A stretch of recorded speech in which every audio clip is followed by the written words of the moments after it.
قبل ما نبدأ الفيديو ده يا صديقي، ما تنساش انك تدعي لاخواتنا الابطال.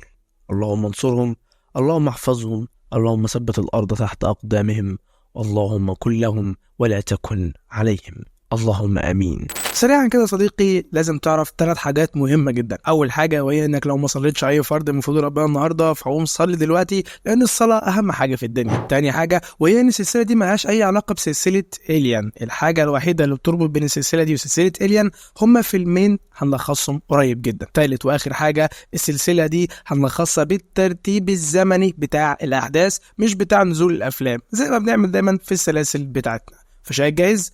طب يلا بينا. هنبدأ السلسلة يا صديقي بفيلم بريداتور 2022 اللي هو الجزء الخامس من السلسلة. نبدأ في منطقة اسمها السهول الشمالية الكبرى في أمريكا الشمالية سنة 1719. تظهر معانا بنت مراهقة كده اسمها نارو، ودي تبقى فرد من قبيلة اسمها كومانشي. بنشوف نارو تتدرب في الغابة على الصيد ويكون معاها الكلب بتاعها. وقتها شافت غزال بري بيتحرك حواليها وحاولت انها تصطاده ولكنها فشلت. بالمناسبة صديقي، نارو عندها طموح انها تبقى صيادة زي بقية افراد قبيلتها، وبالرغم ان اهلها بيحبطوها ويقللوا من قدراتها الا انها بتحاول، وبرغم الفشل في كل مره الا انها بتحاول تاني. المهم طبعا ان نارو معرفتش تصطاد الغزال ومشيت وهي متضايقه جدا. ساعتها لاحظت ان في جسم غريب طاير في السماء وما كانتش عارفه هو ايه الشيء ده بالظبط. بعدها بنشوف نارو مع اخوها تابي موجهين سهامهم للسماء عشان يصطادوا طائر. وقتها تابي قال: انا من صغري ابويا علمني الصيد، انما انت امي علمتك طرق العلاج بالاعشاب الطبيعيه، ما تفكك بقى من حوار الصيد ده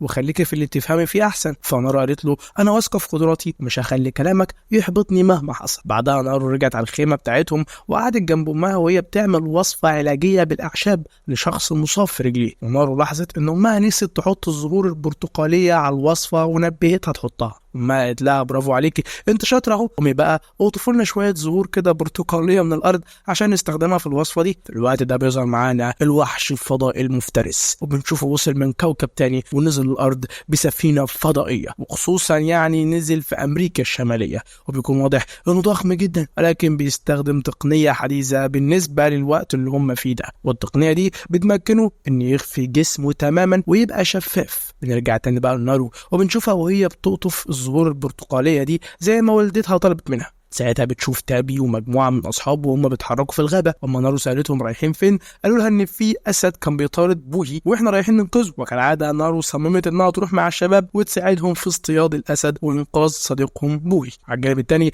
بنشوف الوحش بيتجول جوه الغابه وكمان اصطاد تعبان وخلص عليه وسلخ جلده. وبالنسبه للشباب فبنشوفهم وصلوا لبوهي واللي هو عايش بس مجروح جرح بسيط كده. وفي لحظتها نارو استخدمت العلاج اللي معاها ودهنت من الوصفه دي جروح بوهي، وكمان اكلته شويه زهور برتقاليه عشان تسكن الالام. وبعدين الشباب شالوا بوهي من مكانه واخدوه عشان يرجعوه البيت. وقتها تابي قال لهم: امشوا انتوا وانا هروح افتش على الاسد عشان اصطاده. نارا قالت له: خلي بالك في شيء تاني اقوى من الاسد في الغابه دي. قال لها: وعرفت منين يا فلح؟ قالت له: برايك كده ليه الاسد ما اكلش بوهي؟ اكيد شاف حاجه اقوى منه خوفته وخلته يهرب. وكالعاده صديقي تابي ما اهتمش بكلام نارو برغم انه منطقي الصراحه، وخلاها تمشي مع الشباب وراح هو يصطاد الاسد لوحده. فاثناء بقى ما الشباب ماشيين في طريقهم، نارو انتبهت للتعبان اللي الوحش سلخ جلده ده، وكمان شافت اثار اقدام كبيره جدا موجوده على الارض وبدات تقلق اكتر من الاول. ساعتها الشباب قالوا لها: يلا اتحركي، عاوزين نرجع البيت بسرعه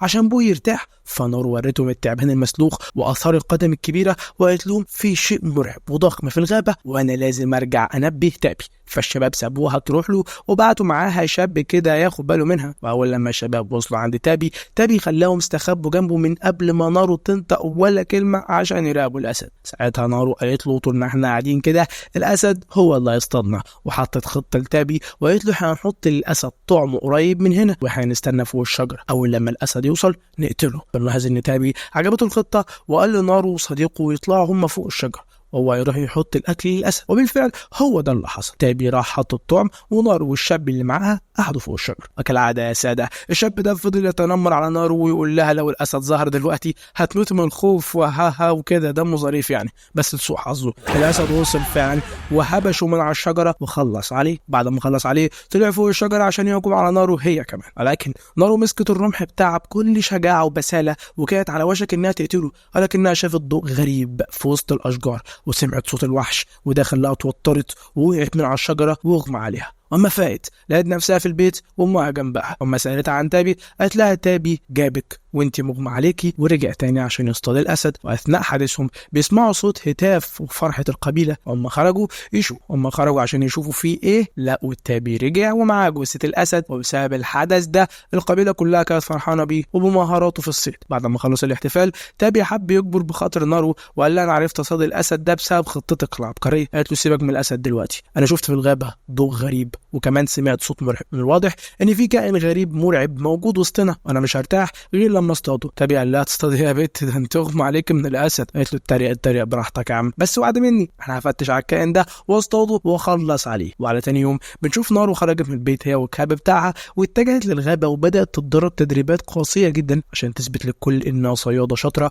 ومحدش يتنمر عليها تاني. بعد ما خلصت التدريب بدات تتحرك في المكان. المفاجاه انها لقت حيوانات كتيره جدا مقتوله وجلدهم مسلوخ. هنا بدات تفهم انها بتواجه خطر حقيقي ولازم تستعد ليه. وقتها قامت كملت مشي وللاسف دخلت في منطقه طينيه، يعني الارض طينيه، ووقعت في حفره والحفره بلعتها ومبقتش عارفه تخرج منها. لكن نارو بنت شاطره جدا واستخدمت ذكائها في الموقف ده وجابت البلطه بتاعتها وربطت فيها حبل وفضلت تحدفها على الشجره لحد لما البلطه اتثبتت في الشجره. وهنا نارو فضلت تشد الحبل لحد لما سحبت نفسها من الحفره دي وخرجت بسلام. بعد ما هديت كده والدنيا راقت راحت عند النار عشان تنظف جسمها من الطين، وهناك شافت دب ضخم جدا بيقرب منها. فنارو استخبت منه وحاولت انها تصطاده لكن القوس بتاعها اتفك من بعضه. ساعتها الدب اخد باله منها وجري عليها عشان يهاجمها. واول لما وصل شاف الكلب بتاعها فركنها هي على جنبه وبدا يطارد الكلب عشان يصطاده. وقتها كانت نارو صلحت القوس بتاعها وحاولت انها تصطاد الدب لكن لقت الدب بيقرب منها وكان على وشك انه هياكلها. هنا نارو غطست في النار وفضلت تعوم لحد لما وصلت للبر واستخبت. ساعتها بتشوف اغرب منظر شافته في حياتها. ايوه شافت الوحش وكان شفاف وجسمه مش باين وكان ماسك الدب ونازل فيه ضرب لحد لما خلص عليه. واما دم الدب نزل على جسم الوحش جسمه بدأ يظهر منه اجزاء والحقيقه شكله كان مرعب جدا يا صديقي. فسريعا كده نارو غطست في النار تاني وفضلت تعوم لحد لما وصلت مكان بعيد شويه. وفي وسط الغابه اتفاجئت باصحاب تابي في وشها وطلبوا منها ترجع معاهم البيت لان تابي اللي بعتهم يفتشوا عليها. لكن نارو رفضت ومسكت في خناق شاب منهم والاتنين ضربوا بعض ضرب مبرح جدا. وفي النهايه الشباب كتفوها وربطوا ايديها بالحبل وقعدوا في مكان يرتاحوا شويه من المشوار وبعد شويه يتحركوا. وقتها شخص منهم راح مكان بعيد يفك حصرته. اما بقيه الشباب فضلوا جنب نارو وفجاه كده لاحظوا ان في ليزر احمر متسلط على جسم واحد منهم وهو انضرب عليه طلقات ما يعرفوش جايه منين. وللاسف الولد مات في لحظتها. طبعا بقيه الشباب فضلوا يلفوا حوالين نفسهم لانهم مش شايفين حد. ولكن فجاه كده الوحش ظهر نفسه وهاجم الشباب وخلص عليهم. وقتها نارو استغلت انشغال الوحش مع الشباب وفكت الحبل من ايديها وجريت وسط ارض زراعيه كده. تشوف الوحش يجري من نفس الطريق وفي السكه كده نارو لقت الواد اللي كان بيفك حصرته ده مستخبي وسط الزرع فاخدته وكملوا جري. بس الوحش اصطاد الواد ده وخلص عليه. اما نارو بقى ففضلت تجري بكل سرعتها بس للاسف دست على فخ كده ووقعت على الارض ما بقتش عارفه تتحرك. ساعتها الوحش قرب منها وبص لها ولكن ما تعرض لهاش وسابها ومشي. حاليا بقى بنشوف شويه رجاله كده من قبيله تانية ظهروا فجاه. واحد منهم ضرب نارو على راسها وهجم عليها. اما فاقت لقت نفسها محبوسه جوه قفص والشخص اللي ضربها فضل يضايقها بالرمح وحاول يجرحها. فبعد ما خلص مرضيه فيها كده راح فتح قفص تاني وخرج منه تابي. نفهم انهم خاطفينه هو كمان. ومش بس كده الشخص السايكو الغريب ده جرح صدر تابي بالسكينه وفضل يضحك ضحكات شريره كده وشويه هبل يعني. على تاني يوم بنشوف الرجاله ربطوا تابي ونارو في شجره واستخدموهم كطعم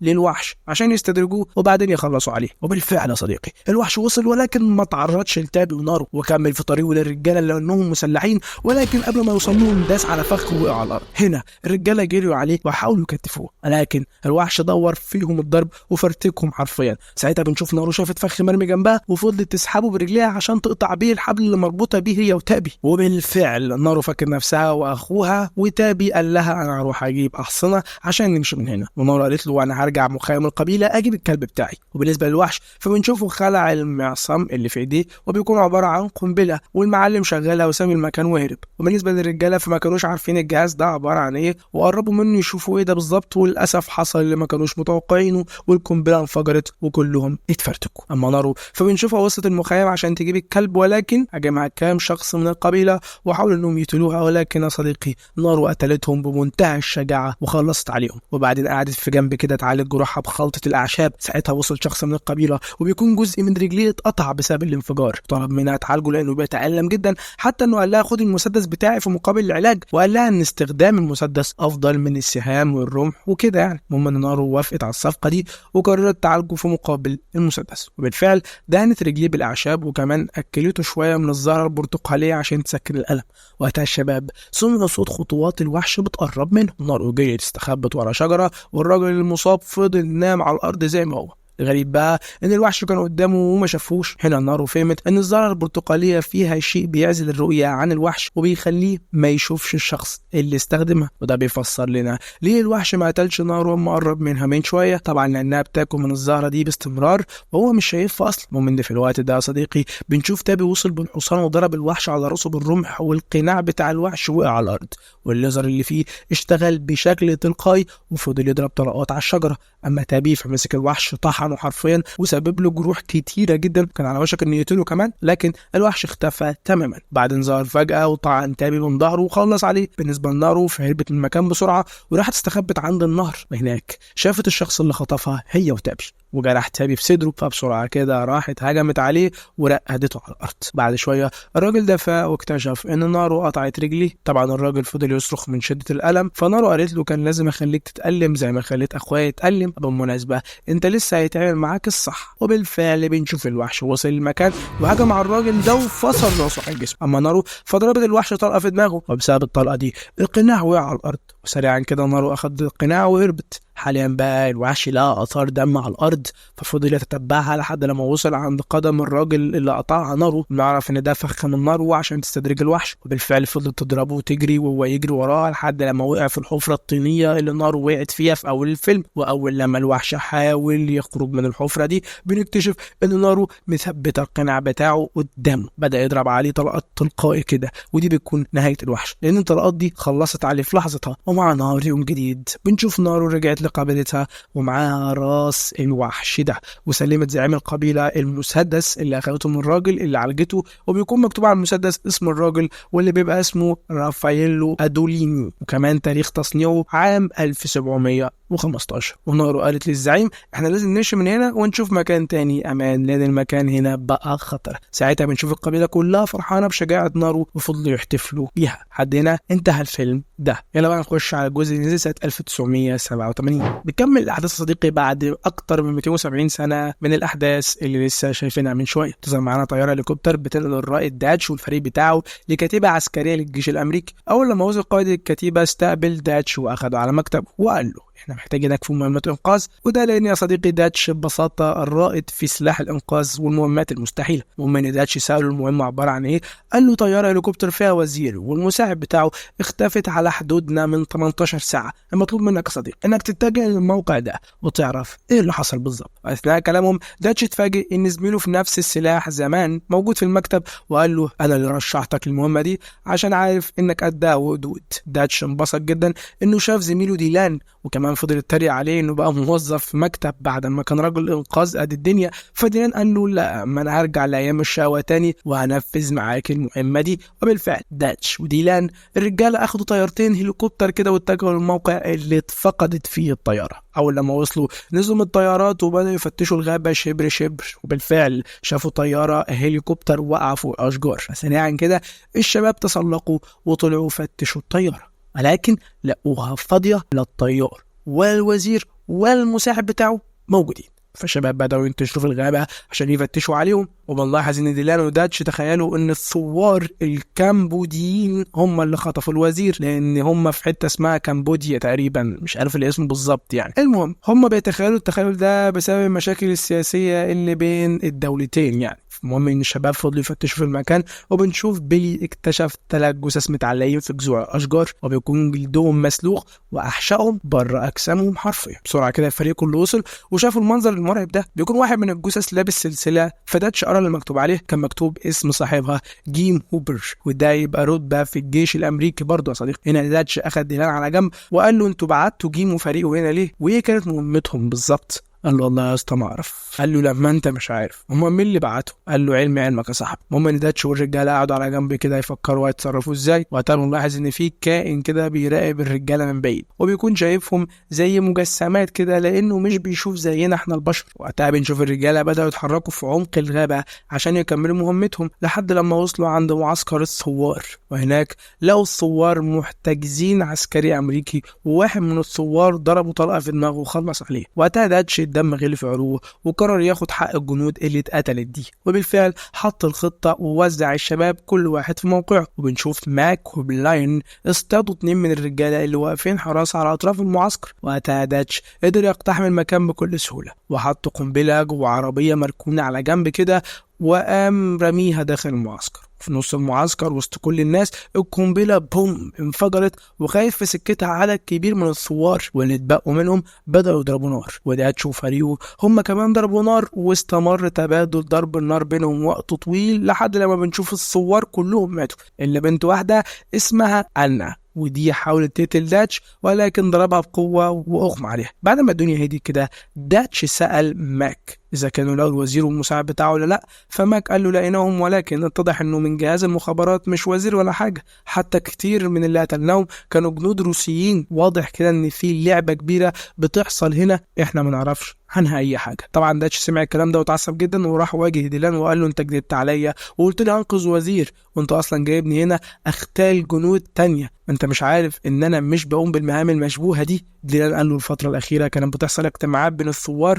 وحكومات الدول المجاوره وحسينا ان في خطر او مؤامره بتتدبر لنا، يعني كان لازم نتعامل معاهم. قال له يعني انتوا اللي بعتوا جيم هوبر هنا عشان يختلهم وتسببتوا في قتله بالطريقه البشعه دي؟ قال له صح احنا اللي عملنا كده. داتش طبعا يا صديقي اتضايق وقرر ياخد فريقه ويمشي من هنا، ولكن وقتها جات لهم اشاره ان الثوار في طريقهم للموقع ده وجايين من نفس الطريق اللي المفروض الفريق هيمشي منه عشان يوصلوا للطياره. وقتها بيجي قال لداتش في مكان تاني ممكن نمشي منه وهيوصلنا لموقع الطياره برضه. وقتها الشباب جهزوا نفسهم وديلان اخد ألنا معاهم عشان يستجوبوها اما يوصلوا بالسلام. وبعد مشي كتير الرجال قعدوا يستريحوا شويه، وقتها انا غفلتهم وهربت منهم، ولكن الجندي هوكنز جري وراها لحد لما مسك. ساعتها الوحش اللي مستخبي جوه الغابه ضرب هوكنز طلقه في دماغه وخلص عليه. هنا الوحش ظهر لاول مره وسحب جثه هوكنز ومشي بيها. طبعا أنا شافت الوحش اتصدمت وفضت ساكته من الصدمه. وقتها بقية الشباب وصلوا وفضلوا يفتشوا على جثة هوكنز، وللأسف ما لقوش منه غير شوية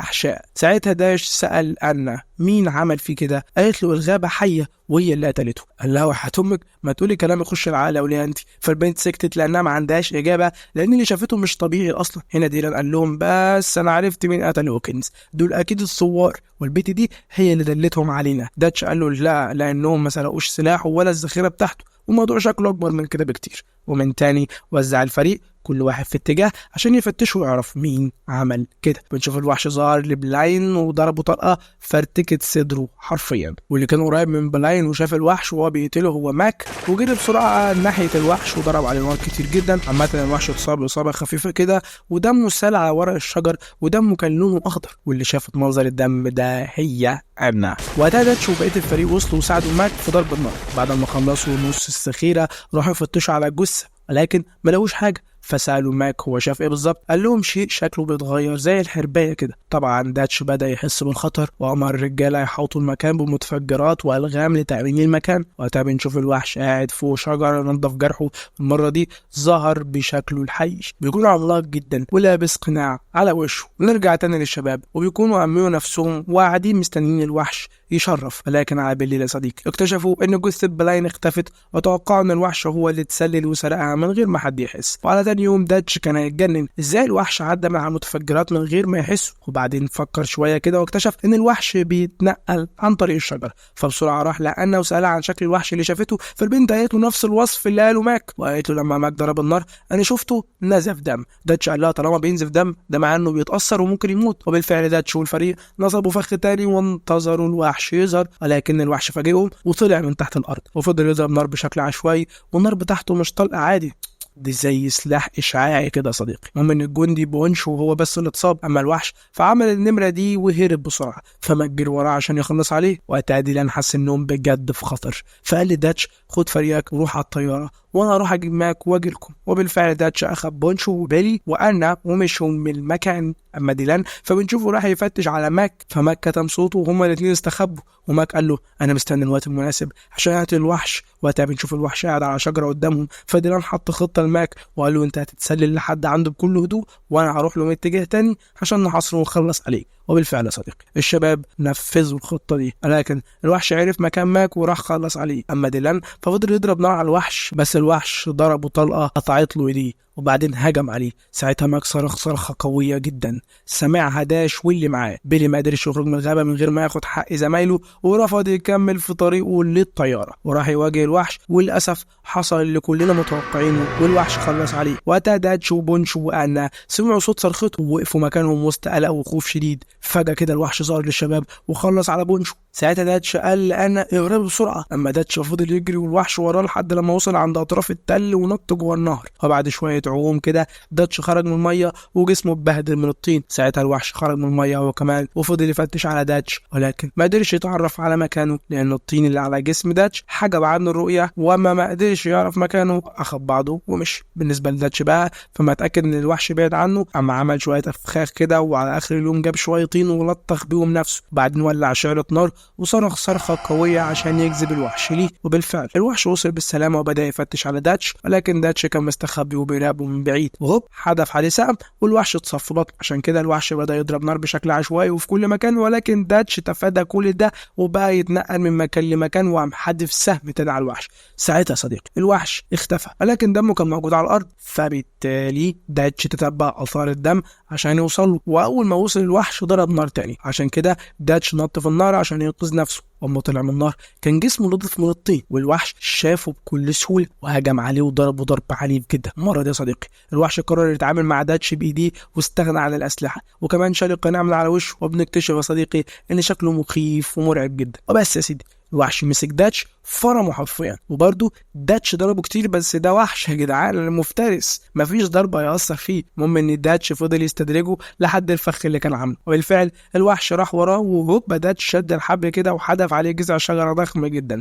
وبعد ما الدنيا هديت داتش شال جذع الشجره من على الوحش ولقى رقبته اتكسرت وبينزف دم، وبرغم انه خلاص بينتهي لانه كان في ايديه قنبله من ضمن الاسلحه الكتير اللي بيستخدمها، فالمعلم ظبط القنبله دي عشان تنفجر بعد دقايق. ساعتها داتش اخد بعضه وجري بكل سرعته قبل ما القنبله تنفجر، وبالفعل داتش جري من هنا القنبله انفجرت من هنا. وبعد شويه كده بنشوف الطياره وصلت جوه الغابه عشان تاخد داتش، وفعلا داتش ركب الطياره وبنشوفه حزين جدا لانه فقد فريقه الكامل. لو لسه صديقي ما عملتش لايك فاعمل لايك دلوقتي واشتراك، ولو الشاي خلص قوم اعمل واحده تانية لان اللي جاي دمار. نخش بقى صديقي على الجزء اللي نزل سنه 1990 واحداثه بتبدا في ولايه لوس انجلوس سنه 1997 في يوم حر جدا بتكون درجه الحراره معديه ال 45، وده بقى الطبيعه عندنا في مصر. يعني بنشوف بقى تبادل ضرب النار بين عصابتين من المافيا ووقت تسليم شحن مخدرات. اتدخلت الشرطه عشان تفض الاشتباك ده، لكن يعني ما قدروش يسيطروا على الموقف. بنشوف الملازم ماك والفريق بتاعه المكون من فردين داني وليونا في وسط الاشتباك كانوا بيحاولوا ينقذوا الموقف. يعني وقتها بنلاحظ ان الوحش المفترس موجود في المكان وبيراقب كل الناس بعينيه اللي بتشوف كل حاجه وبتحدده باشعه تحت الحمراء. المهم ان مايك كان شايف الوضع بيزداد سوء وبنلاحظ انه متهور كده وممكن يعمل اي حاجه عشان الناس تعيش في سلام، وبالفعل عرض نفسه للخطر واخذ عربيه وراح بيها عند افراد العصابه وحجبهم لحد لما افراد الشرطه تنتشر في المكان. ساعات افراد العصابه دخلوا استخبوا جوه مبنى كده وبداوا يسلحوا نفسهم باسلحه اكتر، بس فجاه كده لقوا سقف الغرفه اتكسر والوحش المفترس هجم عليهم وبوم حصل انفجار قوي جدا. طبعا ماك قرر يدخل المبنى ويعرف ايه اللي حصل، وبرغم ان رئيسه منعه من الدخول لانه صمم يدخل هو والفريق بتاعه عشان يكمل مهمته. اول لما وصل لقى كل افراد العصابه اموات ومتفرتكين حرفيا الا واحد بس، وده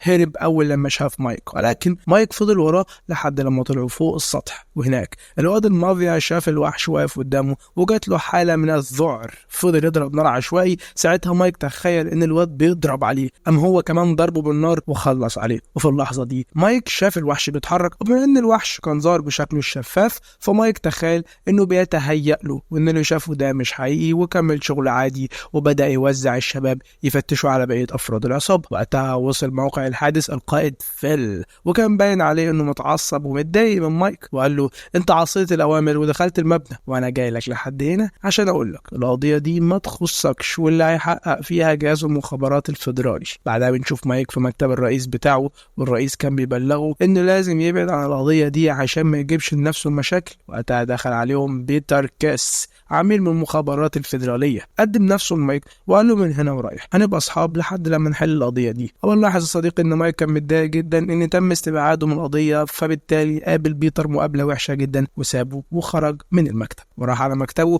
وبنشوف ان هو والفريق بتاعهم مكملين شغلهم عادي جدا ولا كأن تم تحذيرهم او استبعادهم ولا اي حاجه. وقتها بنشوف محقق جديد اسمه جيري تم تعيينه في اسم الشرطه وانضم لفريق مايك. على الجانب التاني بنشوف عصابه الكينج بيلي اقتحموا بيت رئيس عصابه الكولومبيين عشان يصفوا معاه حسابهم، لانهم متخيلين يعني ان الكولومبيين هم اللي قتلوا الرجاله بتاعتهم، وده لانهم ما يعرفوش بوجود الوحش المفترس. وعلى ذكر الوحش فبيكون اقتحم الغرفه وخلص على كل افراد العصابه بالكامل، وبقى يقاتلهم باسلحه كتير ومختلفه كمان. وسريعا كده الشرطه اخذت خبر بالحادث ده، وفي لحظتها اتجهوا للمبنى اللي حصلت فيه الحادثه. وكالعاده يا الساده مايك والفريق بتاعه كانوا اول الحضور عشان يجمعوا معلومات اكتر عن القضيه. اول لما طلعوا الغرفه لقوا كل افراد العصابه متعلقين من رجليهم زي الذبايح وجلدهم مسلوخ، وكمان لقوا سلاح من اسلحه الوحش مرشوق في السقف. قبل ما يفحصوا المكان كويس كبس عليهم المحقق بيتر وتعصب جدا على مايك وقال له ما تدخلش في شغلي بعدك، وهددوا انه لو اتدخل تاني هيخلص عليه. طبعا مايك يا صديقي حاسس انه استجاب لكلامه كده وسابه ومشي. بعدين راح لداني وقال له يبقى اطلع فتش الغرفه بعد ما الجماعه دول يمشوا من هنا. بعدين مايك اخد بعضه وراح قاعد في بار كده. وقتها جيري جاله وجاب له فيديو صوره بنفسه لرجال المخابرات عند موقع الجريمه عشان يعرفوا ايه سبب اهتمام المخابرات الفيدرالية بالقضية دي، لان اكيد في سر ورا الاهتمام الغريب ده. وعلى الجانب التاني بنشوف داني دخل الغرفة اللي حصل فيها الحادثة عشان يكتشف اي دليل يساعدهم على حل القضية، وبالفعل وصل للسلاح اللي كان مرشوق في السقف واخده عشان يعينه، ولكن ملحقش يعمل حاجة لان الوحش ظهر فجأة وخلص عليه. حاليا بقى بنشوف مايك والرئيس بتاعه موجودين في مكتب القائد فيل، وفيل كان بيأكد على مايك ما يتدخلش في القضية وقال له احنا هنجيب حق داني وهنعرف مين عمل فيه كده. وبعد ما فيل خلص كلامه مايك والرئيس خرجوا من المكتب. مايك قال للرئيس انا مش هنفذ كلامه ده، انا هجيب حق داني بنفسي. ساعتها مايك شاف بيتر خارج من مكتبه فجرى عليه ومسك فيه وقال له انا مش هنفذ كلامك انت والغبي زميلك، انا هكمل في القضيه واجيب حق داني. بيتر قال له تجيب حقك من مين يا عم؟ انت مش فاهم انت بتتعامل مع مين؟ ده حد يفوق كل توقعاتك. طبعا بيتر بيتكلم عن الوحش المفترس، وده بيوضح ان المكتب الفيدرالي عارف بوجود الوحش، عشان كده عايزين يتعاملوا هم معاه. وبالنسبه لمايك فما اداش لكلام بيتر اي اهتمام وقال له انا اقدر اواجه اي حد مهما كانت قوته ايه. بعدين سابه ومشي. وفي طريقه قابل جيري وقال له انا فضلت اراقب بيتر ورجالته لحد لما لقيتهم استقروا في شارع كده جنب مسلخ لحوم، والحقيقه درجه الحراره هناك كانت عاليه جدا وكمان في ريحه وحشه جدا، واضح كده انهم بيخططوا لحاجه ريحتها معفنه. على الجانب التاني بنشوف الحكومه الفيدراليه قاعدين جوه عربيه كده قدام الشاشات وبيتابعوا الفريق بتاعهم جوه المسلخ، وكانوا بيدوا اوامر انهم يزودوا الاشعه الفوق بنفسجيه، وتحس كده انهم بيجهزوا فخ للوحش عشان يصطادوه بكل سهوله. حاليا بقى بنشوف مايك والشباب قاعدين مع دكتوره الطب الشرعي يسالوها عن التقرير بتاع داني، فالدكتوره قالت لهم ان التجويف اللي في صدره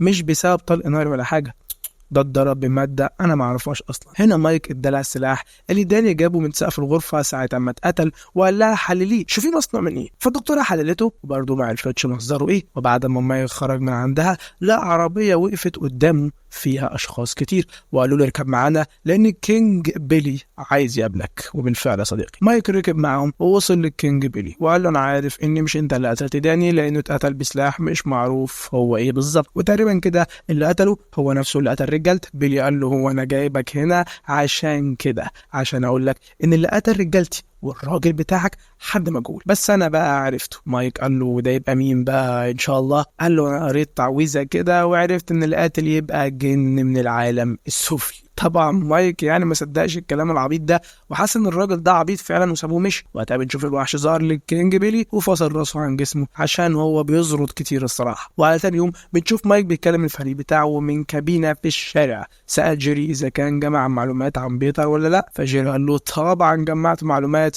وعرفت انه دكتور فيزيائي والحكومه الفدراليه اخدوه وعينوه في السلاح البيولوجي، وبعد كده بقى في سلاح المخابرات الجوي. وقتها الشباب كانوا في مكتب دكتوره الطب الشرعي، ومايك سالها قدرت توصل لحاجه جديده؟ قالت له الحكومه الفدراليه مسحت كل الادله، ولكن في معلومه واحده وهي عينه دم غريبه كانت على قطعه خشب كانت في الغرفه اللي مات فيها عصابه الكينج بيلي وداني، وكمان في اثار قويه لماده الاسترويد، ودي ماده صديقي كيميائيه عموما يعني. المهم ان مايك حس ان في حاجه بتحصل من ورا ظهره، وقرر انه يروح عند المسلخ عشان يفهم ايه اللي بيحصل. قال لي جيري وليونا ياخدوا المترو ويقولوا عند المسلخ في خلال ساعه، وبالفعل ليونا وجيري ركبوا المترو عشان يروحوا لمايك. ساعتها في شويه شباب منحرفين غلسوا على راجل محترم قاعد في حاله وبقوا يضايقوه بالاسلحه، فشويه ناس تانيين طلعوا مسدسات للشباب دول والعربيه كلها مسكت في بعضها. ساعتها ليونا وجيري سكتوا الناس وقالوا لهم احنا شرطه ولو ما تلمتوش هنقبض عليكم. وقتها بنشوف الوحش اقتحم عربيه المترو وبدا يطارد في الناس، فليونا اخذت كل الناس وراحت بيهم على عربيه تانية. اما جيري ففضل في العربيه مع الوحش وحاول يقتله، ولكن حصل العكس والوحش هو اللي قتله. وبعد ما المترو وقف ليونا نزلت تطمن على جيري، وللاسف لقيته مقتول وسايح في دم. ساعتها بنشوف الوحش صديقي ظهر ليونا وخنقها من رقبتها لكنه ما قتلهاش. بعدها وصلت الاسعاف ونقلت ليونا صديقي للعربيه. وقتها كان وصل مايك وشاف ليونا حالتها كانت صعبه جدا جدا، واما دخل جوه المترو وسأل على جيري واتصدم اما عرف انه مات هو كمان. وقتها مايك سمع صوت صريخ جاي من اخر الرصيف، واما راح يشوف مين شاف الوحش لاول مره وهو بيقتل شخص كده، وبعدين دخل جوه اوضه من اوض الصيانه. طبعا مايك جري وراه عشان يلحقه، لكن الوحش خفى جسمه ورجع بالشكل الشفاف تاني وفضل يجري ومايك وراه لحد لما خرجوا بره المترو. وبنشوف الوحش طلع فوق سطح عماره وفضل يتنقل من سطح لسطح، اما مايك فكان بيلاحقوا بالعربيه خطوه بخطوه. حاليا بقى بنشوف قوه من المخابرات الفدراليه هجمت على مايك واخدوا منه السلاح واخدوه على غرفه المراقبه اللي جنب المسلخ. واول لما مايك دخل قابله بيتر وقال له مش قلت لك انت بتواجه حد اقوى منك بكتير؟ وبدا يكلمه عن الوحش المفترس ده، وقال له من 10 سنين مجموعه من قوات الانقاذ تابعه للجيش الامريكي كانوا في مهمه على الحدود، وهناك هاجموا من الوحش ده وقتل الفريق كله ما عدا 2 بس هم اللي فضلوا عايشين، اللي هم داتش وانا يعني لو فاكرين يا صديقي. المهم ان قالوا ان داتش وانا دول وصفوا الوحش انه مفترس بيستخدم اسلحه متقدمه جدا، وما بيحس انه في خطر بيفجر نفسه ذاتيا، وكمان بيعرف يخفي نفسه وبيحاول جسمه شفاف عشان ما حدش يقدر يعني يتعرف على مكانه. وعرفنا كمان انه بينجذب للاماكن اللي بتكون درجه حرارتها عاليه وبيتغذى على لحوم البشر. كمل كلامه وقال احنا عملنا له فخ في المسلخ لان المسلخ درجه حرارته عاليه وكمان مليان لحوم بشريه، وكمان جهزنا في المكان اشعه فوق بنفسجيه عشان نتعرف على مكانه بكل سهوله. مايك قال له طب بعد ما تلو هتقتله؟ قال له نقتله؟ انت عبيط، نقتل مين؟ احنا هنتحفظ عليه ونفحصه كويس جدا جدا جدا جدا عشان نستخدمه كسلاح. واثناء ما كانوا بيتكلموا الشباب شافوا الوحش دخل المسلخ عن طريق الكاميرات، فبسرعه كده بيتر جهز نفسه هو ورجالته عشان يروحوا يصطادوه، وكمان لبسوا بدل كده بتعزل درجه حراره الانسان عشان الوحش يعني ما يقدرش يشوفهم. وبالفعل الشباب اقتحموا المسلخ وبدأوا يفتشوا على الوحش، لكن للأسف حصل اللي كلنا متوقعينه، الوحش هاجمهم بمنتهى الشراسة خلص عليهم واحد ورا التاني. وقتها مايك ما قدرش يتمالك أعصابه فأخذ مسدس من الشباب وأجبرهم إنهم يفتحوا الباب عشان يخرج، وبسرعة كده جري على العربية بتاعته ولبس واقي الرصاص وأخذ شوية أسلحة ودخل جوه المسلخ. أما الوحش فبنشوفه كان على وشك إنه يقتل بيتر، ولكن أما مايك وصل ساب بيتر وجري على مايك. حصل بينهم شوية مطاردات كده وانتهت بإن مايك ضرب نار على الوحش بشكل كبير جدا لحد لما رقده على الارض. بعد ما مايك قرب منه وشال القناع من على وشه واتفاجئ ان شكله قبيح ومخيف جدا. وفي لحظتها صديقي بنتفاجئ ان الوحش عايش وحدف مايك بعيد عنه وكمان قام عشان يخلص عليه، ولكن بنشوف بيتر اقتحم المكان حاول يخلص على الوحش. قام الوحش استخدم سلاح من اسلحته اللي بيكونوا عباره عن طاره حاده جدا جدا وحدفها على بيتر وللاسف قسمته نصين. اما مايك فاخد بعضه وجري طلع فوق سطح المسلخ، والاكيد ان الوحش طلع وراه وفضل يفتش عليه، فمايك جه من وراه وزقه عشان يحدفه من فوق السطح، لكن الوحش مسك في دراع مايك يا صديقي والاتنين فضلوا متشعلقين على اطراف السطح واكيد هيقعوا في اي لحظه. ساعتها الوحش اما حس ان في خطر ظبط القنبله اللي في ايديه عشان يفجر نفسه ذاتيا، ولكن قبل ما القنبله تنفجر مايك اخذ من الوحش الطاره الحاده وقطع بيها ايديه اللي فيها القنبله. هنا الوحش فقد توازنه ووقع، ولكن مسك في ماسوره ميه كده، فالماسوره اتنت ووقع بيه على العماره اللي قصادهم، ومن شده الخبطه الجدار اتكسر والوحش دخل جوه حمام شقه وبدا يجهز ماده كده قابله للاشتعال واستخدمها في كوي الجرح اللي في ايديه عشان يوقف النزيف. اما على الجانب التاني بنشوف مايك اخذ الطاره بتاعه الوحش واتسلق على مواسير الميه عشان يوصل للوحش ويخلص عليه، واول لما وصل العماره بيلاقي الوحش هرب من الشقه وجري في اتجاه الاسانسير، فمايك يا صديقي جري وراه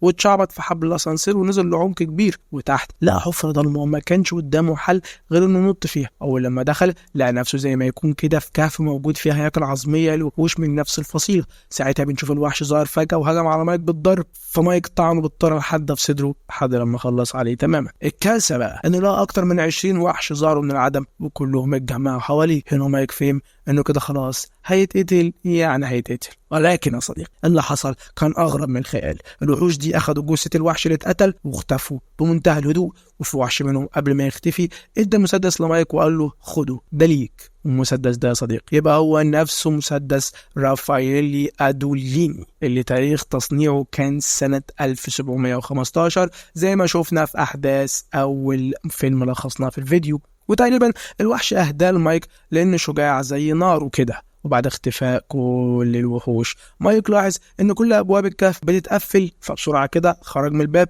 ولاحظ ان المكان اللي كان فيه ده شبه المركبه الفضائيه. وبعد خروجه بثواني المكان انفجر واتدمر بالكامل. بعد ما الدنيا هديت بنشوف الشرطه وصلت المكان، وبنلاحظ ان مايك مستغرب جدا من كل اللي شافه ومش فاهم اي حاجه، ولكن يعني مبسوط بالمسدس اللي اخده، ومن جواه كده عارف ان الموضوع ما انتهاش لحد هنا وان لسه في مصايب كتير. حابب افكرك لو لسه عملتش لايك واشتراك يا صديقي فاعمل لايك واشتراك عشان تقدر التعب اللي الواحد بيتعبه. خش بقى على الجزء اللي نزل سنة 2010. تبدأ أحداث الجزء ده بسقوط الجندي الأمريكي رويس. بنشوفه بيسقط من السماء كده، وقبل ما يلمس الأرض بلحظات فتح الباراشوت ونزل على الأرض بسلام. أما بينتبه للمكان بيلاقي نفسه جوه غابة. في نفس اللحظة بنشوف جندي مكسيكي اسمه كوتشيو نزل بالباراشوت في الغابة برضه وفي نفس الموقع مع رويس، وبينزل وراهم جندي التالت ولكن ده بينزل ميت لأنه ما فتحش الباراشوت.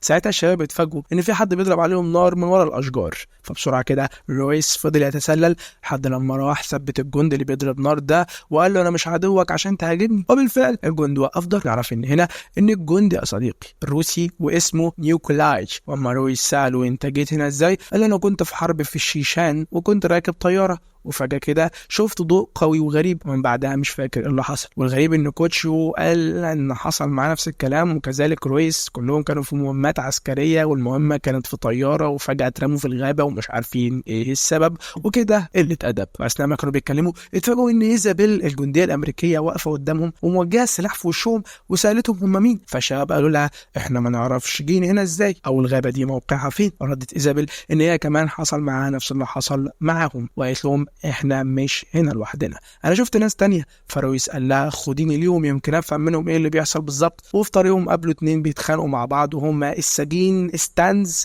والجندي المرتزقة مومباس. والاتنين اول لما شافوا الشباب سابوا بعض، ومن الواضح ان هما كمان مش عارفين جوهم هنا ازاي، فانضموا للفريق وكملوا رحلة بحثهم عن حد يقول لهم هم هنا ليه. وفي سكتهم شافوا دكتور إدوين، الباراشوت بتاعه كان متعلق في الشجرة وإدوين متشعلق من رجليه في الباراشوت. فسريعا كده روز ضرب طلقة على الحبال اللي متشعلقة فيها إدوين وخلصوا من الشعلقة والمرمطة دي. وما نزل قال لهم أنا دكتور وكنت في مهمة عسكرية واتحدفت من الطيارة هنا. قال لا الشباب كلهم حصل معاهم نفس الموقف بمختلف البلدان والحكومات. بنشوفهم بقى اتحركوا في الغابة بشكل عشوائي كده، وقتها شافوا هانزو وده بيكون رتبة في الجيش الصيني وبيكون واقف في مكان مليان هياكل عظمية وجماجم بشرية كتير جدا. ساعتها الشباب بدأوا يسألوا نفسهم ويفكروا بصوت عالي ويقولوا ايه الغرض ان جيوشنا يجيبونا غابة مرعبة زي دي. ستانز رد وقال لهم انا سامع انهم بيحطوا للمساجين مخدرات في الاكل عشان يشوفوا تأثيرها عليهم عامل ازاي. رد ادوين وقال له لا لا لا، دول بيحطوا لهم عقاقير عشان يشوفوا تأثيرها على العقل عامل ازاي. ستانز قال له يبقى هم حقنونا بعقاقير وحطونا هنا عشان يشوفوا علينا هيتصرف ازاي تحت ضغط. قالوا لو الموضوع كده يبقى اكيد في شيء هيطاردنا، يا ترى ايه هو؟ هنا قاطعهم رويس وقال لهم مش مهم نعرف هم جابونا هنا ازاي او ليه، المهم نفكر هنخرج من هنا ازاي؟ وبدأ يقودهم للمرتفعات عشان يستكشف الغابة اكتر ويلاقي طريق الخروج. وهم في السكة نيكولاي شاف زهرة شكلها حلو قوي، فقرب منها عشان يلمسها، ولكن ادوين منع وقال له انها سامة جدا، وطلع من جيبه سكينة صغيرة كده وشق بيها قلب الزهرة، وبنشوف خرج منها سائل. ادوين قال له السائل ده لو دخل جسم انسان هيسبب له شلل في نفس اللحظة. المهم ان بعد كده الشباب كملوا مشي، وبعدين قرروا يقعدوا يستريحوا شوية. وقتها ايزابيل قعدت مع رويس وسألته عن رأيه في اللي بيحصل ده. قال لها انا شاكك ان الغابة دي عبارة عن ملعب بيتلعب فيه لعبة الصيد، وحاسس كده الله اعلى واعلم ان احنا اللي هيتم اصطيادنا في الاخر. قالت له حاسس وشاكك ولا دي معلومات انت عارفها ومشترك فيها ولا جاي تقرفنا ولا ايه بالظبط؟ قال لها انت عبيطه يا بنتي، انا متورط معاكم اهو وحياتي انا كمان في خطر، ازاي هبقى مشترك في الحوار ده كله؟ ولان رويس خلقه ضيق حبتين ساب ايزابيل وقام يكمل في طريقه. بالنسبه للشباب فقاموا مشوا وراهم كمان، وفي طريقهم بصوا لقوا نفسهم دخلوا مكان مليان بالفخاخ، حرفيا الارض ملغمه افخاخ، وبصعوبه شديده كده الشباب قدروا يتفادوا الافخاخ دي كلها. لما الدنيا هديت كده بصوا لقوا جثه جندي امريكي قريبه من الافخاخ دي، فالشباب قربوا منه ولقوه مضروب طلقه في صدره خرمته حرفيا. فالشباب توقعوا يعني ان هو اللي عمل الافخاخ دي كلها، وما كانوش فاهمين ليه. فرويس قال لهم شكله كده كان بيطارد شيء ضخم جدا عشان كده احتاج يعمل الافخاخ دي كلها، ولكن واضح ان العكس هو اللي حصل والشيء ده هو اللي قتله. وبعد ما خلصوا كلام في الموضوع اخدوا بعضهم وكملوا في طريقهم لحد لما وصلوا للتل عشان يتفاجئوا في النهايه انهم اصلا في كوكب تاني، وان ده يا صديقي مش كوكب الارض. اوبا، الشباب اتصدموا ومبقوش عارفين يتصرفوا ازاي وازاي هيخرجوا من الكوكب ده، وهم مش عارفين دخلوه ازاي اصلا. واثناء ما كانوا بيتناقشوا في الموضوع اتفاجئوا ان في حيوان مفترس شكله مرعب جدا بدا يهجم عليهم باعداد كبيره. فالشباب اتفرقوا وكل واحد في اتجاه، وفضلوا يضربوا نار على الحيوان بطريقه جنونيه، ولكن مش ضرب النار اللي بعد الحيوان ده عنهم، ده في صفارة كده اشتغلت وفي لحظتها كل أعداد الحيوانات تراجعوا وراحوا لمطرح ما هم جوهم. ساعتها الشباب أخدوا بالهم من صوت الصفارة وفهموا إن في حد بيقود الحيوان ده هو اللي سيبوا عليهم عشان يصطادهم. الدنيا بدأت توضح لهم أكتر وأكتر، ولكن لحد دلوقتي مش عارفين إيه هو الشيء اللي عارف بوجودهم وبيطاردهم وعاوز يصطادهم ده. بعد ما خلصوا كلام لاحظوا إن كوتش وو مش موجود معاهم. ساعتها سمعوا صوته وهو بينادي عليهم وبيطلب المساعدة، واما اتجهوا ناحية الصوت لقوه قاعد على الأرض وظهروا ليهم، ومن الواضح إنه متصاب إصابات شديدة. طبعا الشباب كانوا عاوزين يقربوا منه عشان يلحقوه، لكن رويس منعهم وحدف حتة حجر كده على الأرض اللي حوالين كوتشيو، واتفاجئ إن فيها فخ واي حد هيعدي من عليه هيموت في لحظتها. هنا رويس قال لهم سيبوه ويلا نمشي، هو كده كده ميت.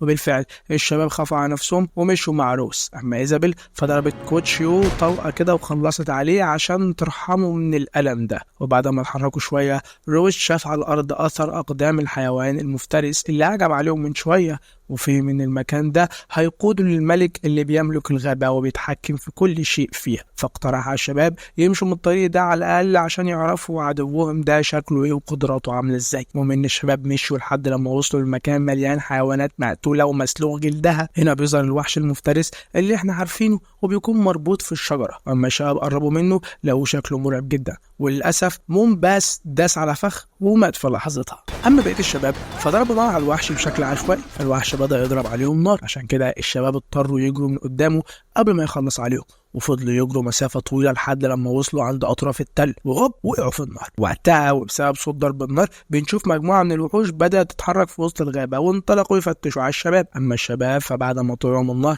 اتخانقوا مع روس وقالوا له أنت اللي تسببت في قتل مومباس لما أخدتنا لحد الوحش وعرضتنا كلنا للخطر. قال لهم كان لازم أعرف أنا بواجه مين، عشان أعرف كان لازم حد فينا يموت. بعدين وجه كلامه لإيزابيل وقال لها من نظرتك للوحش كان باين عليك إنك عارفاه ومش أول مرة تشوفيه، وشكلك متورطة في وجودنا هنا على فكرة. قالت له أنا فعلا أعرف معلومات عن الوحش، وبدأت تحكي لهم إن أول ظهور للوحش على كوكب الأرض كان سنة 1987. طبعا هي ما تعرفش ان الوحش اصلا كان ظاهر سنه 1700 ومش فاكر كام بالظبط، يعني اللي هو في اول فيلم لخصناه لو فاكرين. هي كل معلوماتها ان هو ظهر سنه 1987 على كوكب الارض. وبدات بقى تتكلم عن جرائم الوحش وانه قتل الجنود الامريكان وهكذا، وقالت لهم ان الناجي الوحيد اللي هو داتش وصف شكل الوحش وقدرته، والحقيقه القيادات كان عندها فضول تعرف معلومات اكتر عن الوحش، كانوا عاوزين يستخدموه كسلاح، ولكن انا ما كنتش اعرف انهم هيورطونا ويجيبونا لحد هنا. بعد ما ايزابيل خلصت كلامها الجميل رويس قال لا احنا لازم نواجه الوحش ده ونخلص عليه قبل ما هو يخلص علينا، وقال لهم انتوا كلكم لازم تتعاونوا معايا. الشباب ما اعترضوش الصراحه وقرروا انهم يدافعوا عن نفسهم، وبالفعل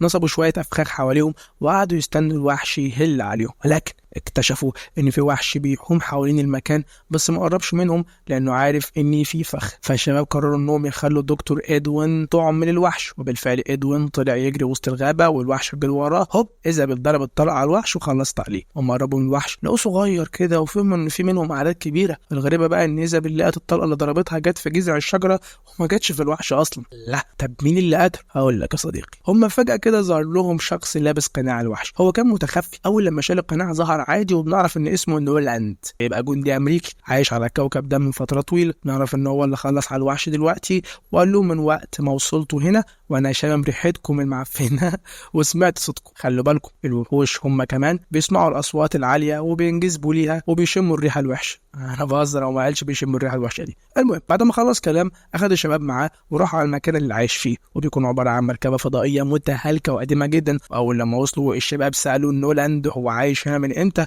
قال لهم بقالي 10 سنين. وسالهم بسخريه كده وقال لهم رموكم هنا برضو؟ قالوا له اه. ففضل يضحك عليهم وقال لهم انا كمان اترميت هنا. روس قال له قتلت وحوش قبل كده؟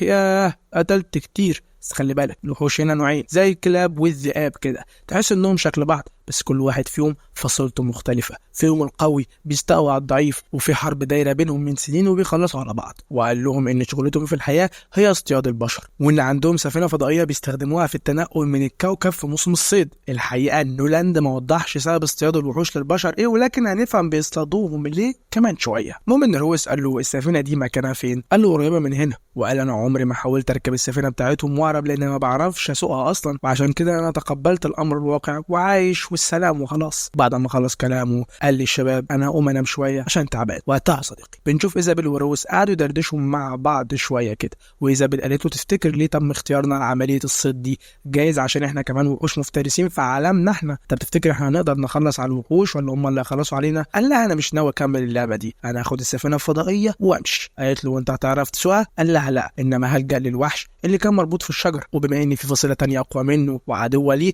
فانا هبقى صديقه واحرره منهم واخليه يقود هو السفينه دي. واثناء الحديث الشباب شموا ريحه دخان قويه جدا، واتفاجئوا ان نولاند قفل عليهم كل الابواب وولع في المكان عشان الدخان يخنقهم ويخلص عليهم، لانه محتاج الذخيره بتاعتهم وكمان ما عندوش اكل يكفي العدد ده. ساعتها روس فضل يضرب نار عشان يجذب الوحش على الصوت ويجي يفتح لهم الباب، وبالفعل بنشوف وحش قوي جدا وصل المكان وخلص على نولاند. وبعدين فضل يخبط على الباب اللي مقفول على الشباب لحد لما فتحوا، لكن اختفى بعد ما فتحوا. فالشباب خرجوا من الباب وبداوا يتسللوا عشان يخرجوا من المكان خالص. بنشوف ساعتها ادوين ضل الطريق ومشي في ممر طويل نهايته باب مقفول، وللاسف الوحش كان بيحوم حواليه، ففضل ينادي على الشباب من الفتحه اللي في الباب وترجاهم يساعدوه، لكن روس رفض لانه كده هيعرض نفسه للخطر. والشباب كانوا من نفس رايه ومشوا معاه، الا نيكولاي هو الوحيد اللي رجع لإدوين عشان يساعده. بس للأسف الوحش ضربه طلقة ورقده على الأرض، أما إدوين فسابه مرمى على الأرض وهرب هو عيل واطي الصراحة. المهم إن الوحش قرب من نيكولاي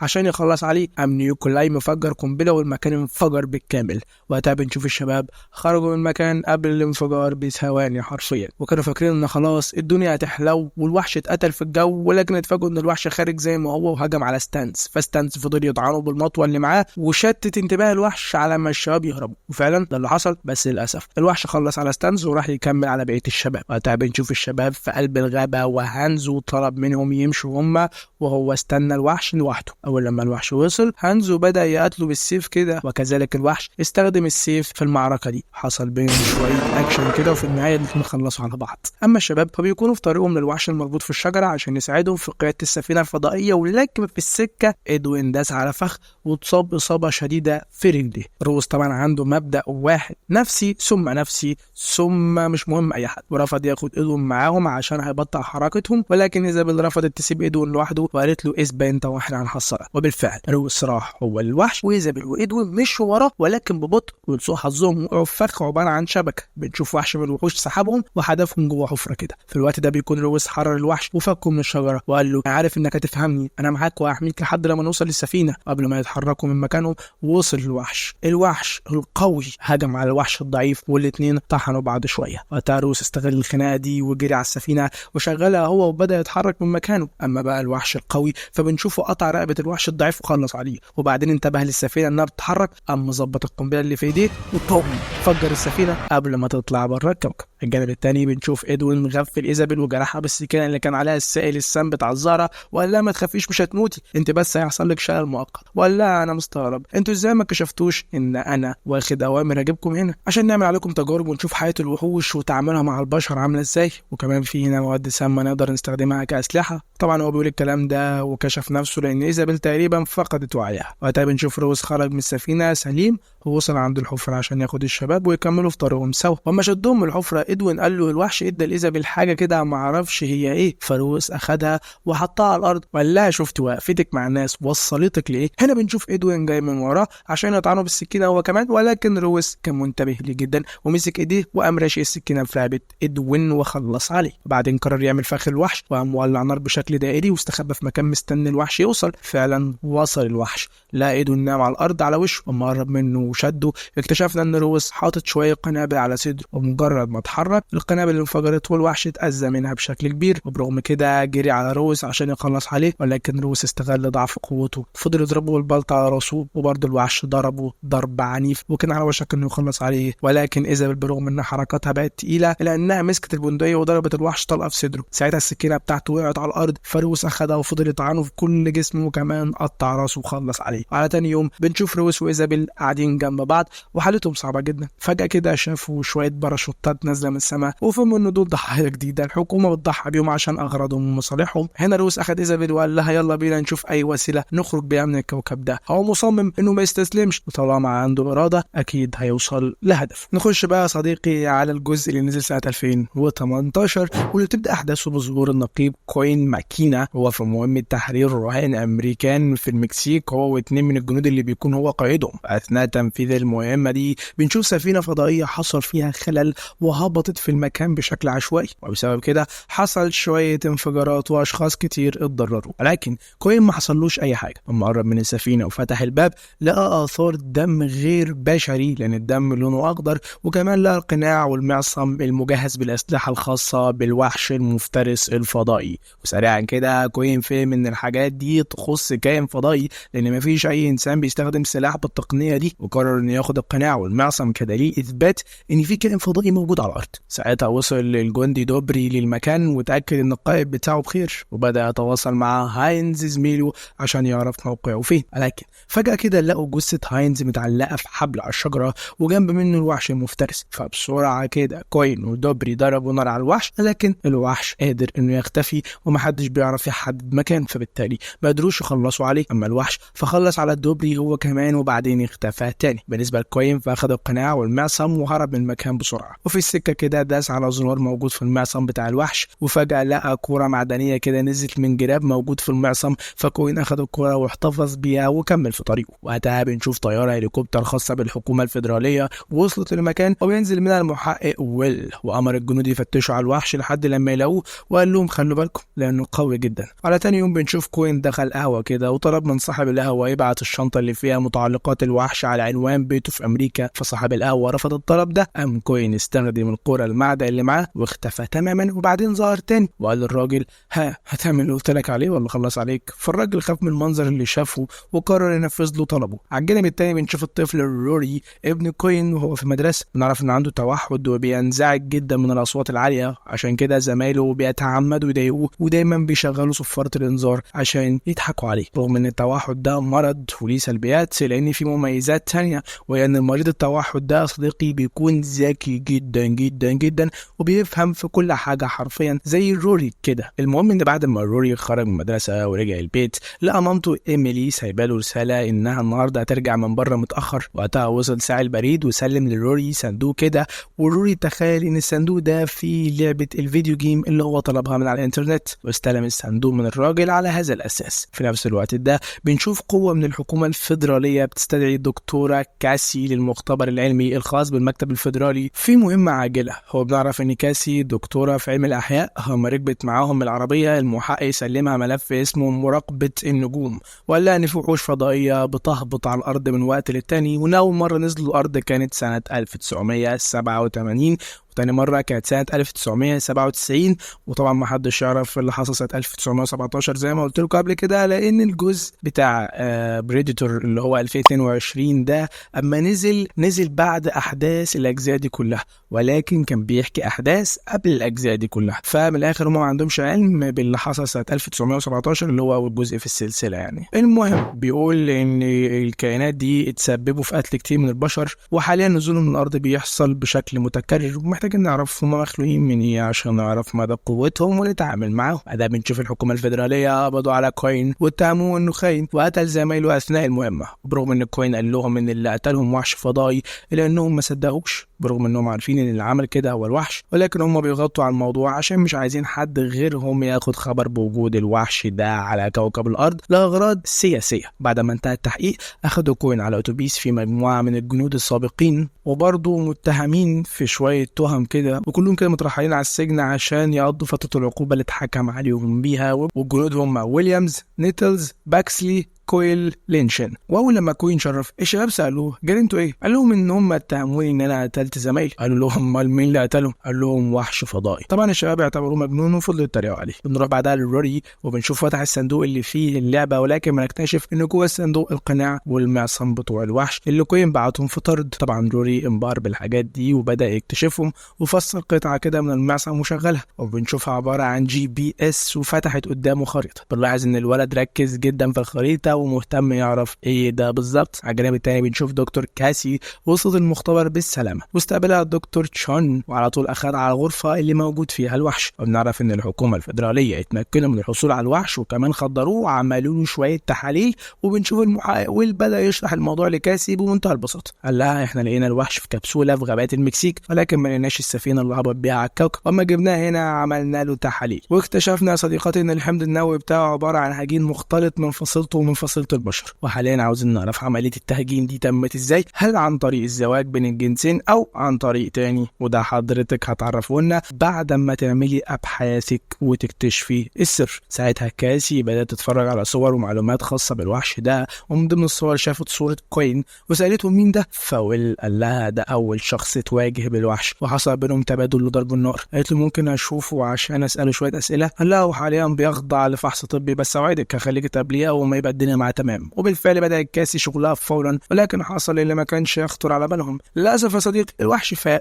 فجاه وبدا بالهجوم على كل البشر اللي حواليه وقتل منهم كتير كده. ساعتها كاسي حاولت تضربه طلقه مخدر عشان ينام تاني، ولكن ما عرفتش لانه بيتحرك بشكل عشوائي، فما كانش قدامها حل غير انها تهرب. قبل ما تمشي اخذت عينه من تحاليل الحمض النووي بتاع الوحش وراحت على باب الخروج، ولكن الباب ما فتحش لان لبسها ملوث بالدم. فقعدت في جنب كده وقلعت هدومها عشان الباب يتفتح. في اللحظه دي بيكون الوحش خلص على كل الناس اللي جوه المعمل وراح عند الباب عشان يخرج. اول لما وصل هناك شاف كاسي، والغريب بقى انه ما قربش منها ولا قتلها وتجاهلها تماما وراح كسر الباب وخرج. وبره شاف فاترينا جواها اقنعه ومعاصم شبه بتاعته تماما ولكن مش هي. فعم الوحش اخذ القناع منهم ولبسه، ومن خلال التقنيه بتاعه القناع قدر يحدد مكان القناع بتاعه فين بالظبط عشان يروح يجيبه. وللاسف احنا عارفين ان القناع في بيت كوين وتحديدا في اوضه روري. على الجانب التاني بنشوف كوين في عربيه السجن، وبيجي تعليمات للضابط اللي في العربيه انه يقف على جنب كده عشان الوضع الامني مش احسن حاجه. وبنلاحظ انهم كانوا قريبين جدا من مقر الابحاث العلميه، فالضابط نفذ الاوامر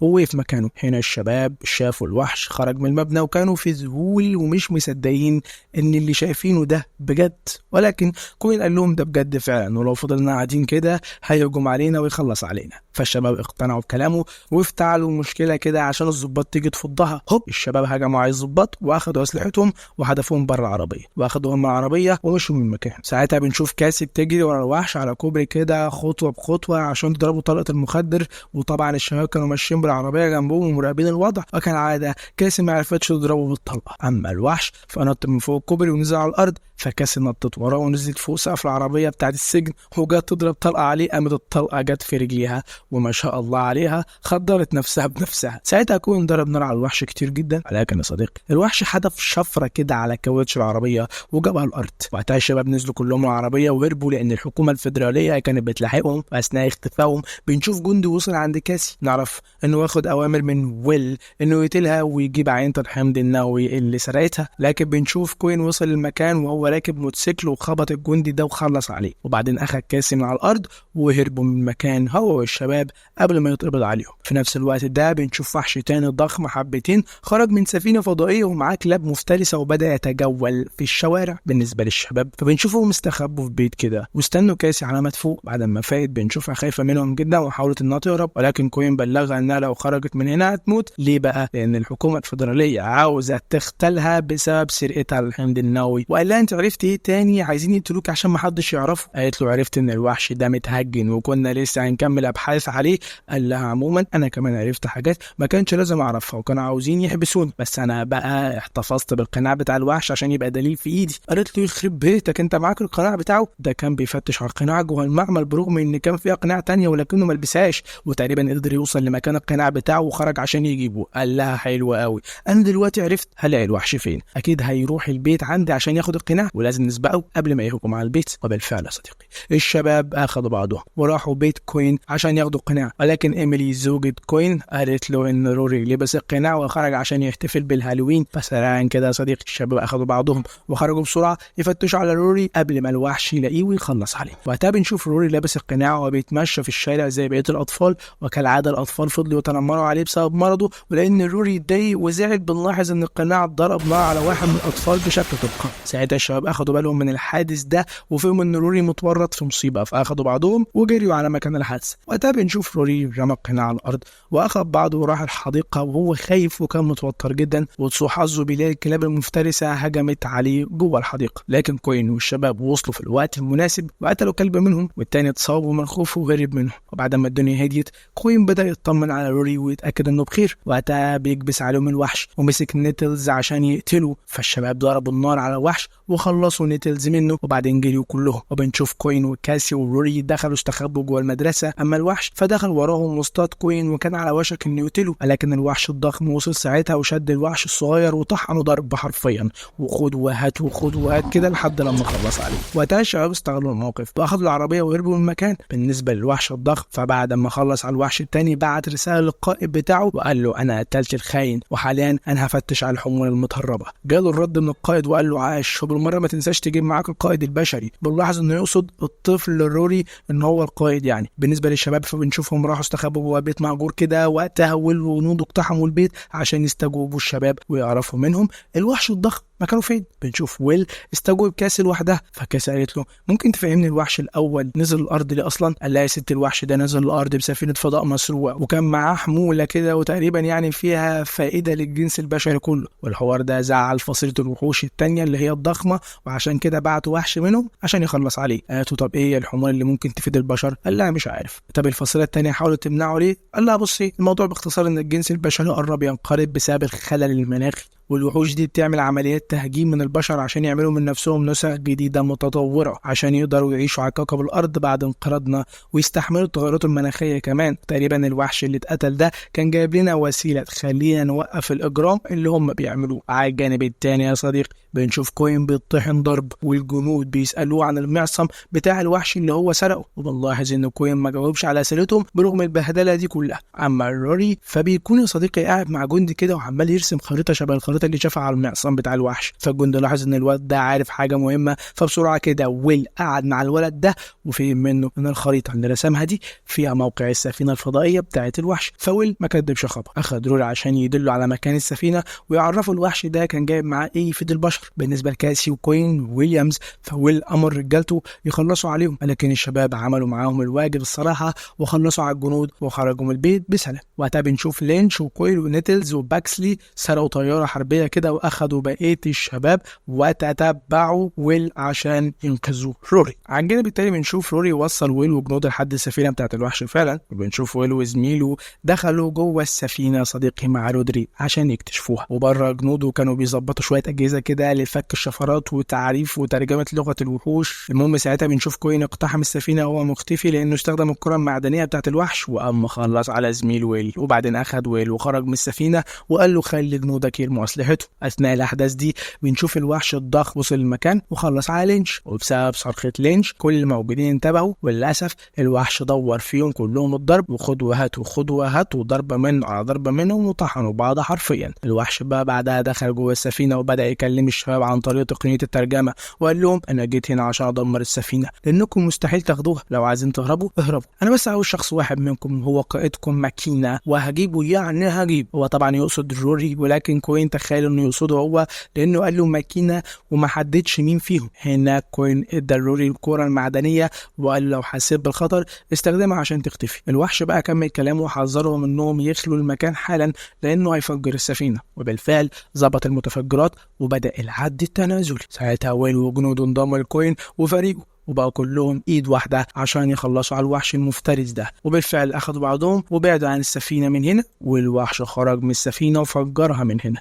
وبعد خطوات الوحش لقى نفسه في مواجهه فريق كبير جدا وضرب النار بقى من كل مكان. برغم كده الوحش قتل اغلب الجنود ومن ضمنهم ويل. ساعتها الشباب ولعوا في الوحش عشان قوته تضعف، ولكن كان زي ما هو. قام بيكسلي نط عليه وفضل يضربه بالسكينه طعنات كتير جدا، بس للاسف الوحش حدف على جذع الشجره وخلص عليه. وقتها بقيه الشباب جريوا واستخبوا جوه الغابه، وكالعاده الوحش راح وراهم وفضل ينادي على ماكينه. فكوين طلع وجهه وقال له انا اهو، خدني وسيب الباقيين يمشوا. فالوحش مسكه من رقبته واتحقق من وشه وعرف انه مش ماكينه اللي هو بيفتش عليه، وقام رميه على الارض. وبعدين لما شاف روري اخده وراح ركب السفينه بتاعته عشان يخرج بره الكوكب. وبنلاحظ ساعتها ان روري وقع منه الكره المعدنيه اللي كوين اداها له، اما كوين والشباب فجروا كل سرعتهم ونطوا على ظهر السفينه عشان يلحقوه. لكن الوحش حرك السفينه وبدات تطير في الجو، ومش بس كده ده كمان عمل طبقة زجاجية في سطح السفينة نوعا من أنواع الحماية. يعني ساعتها الطبقة الزجاجية دي قسمت جسم دينتلز نصين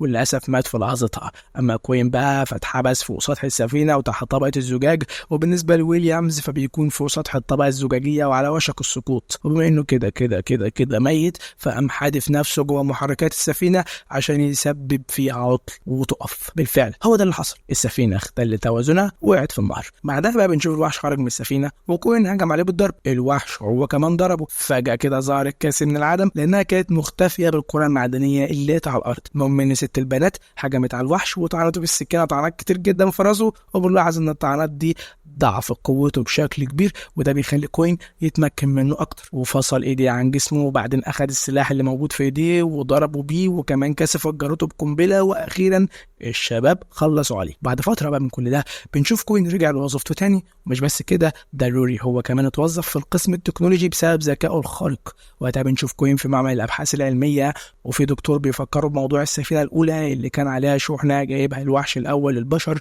وبيقول له اما الوحش الضخم فجرها في جزء منها كان سليم، ولقينا جواه كبسوله فيها الشحنه اللي احنا عاوزين نعرف هي ايه. وبالفعل اخذنا الكبسوله عشان نفحصها. في الوقت ده كانوا لسه يفتحوها او يعرفوا جواها ايه.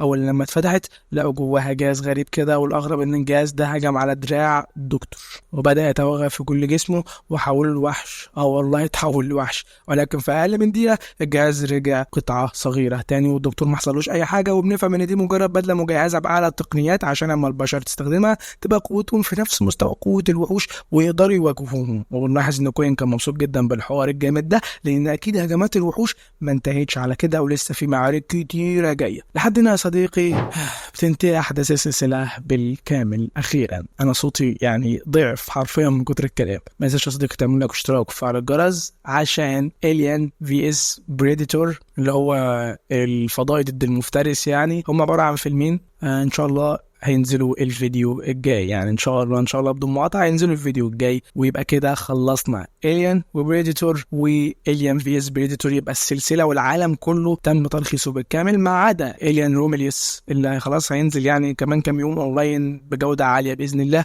واحنا بفضل الله هنكون اول ناس تلخصه. ما تنساش يا صديقي اعمل لايك اشتراك وفعل الجرس، قدر التعب عشان الواحد بيتعب جدا والله في الفيديوهات دي. اشوفكم في الفيديو الجاي، بس ما تنساش طول ما انت قريب من ربنا وبتعمل خير كله يبقى تمام. سلام.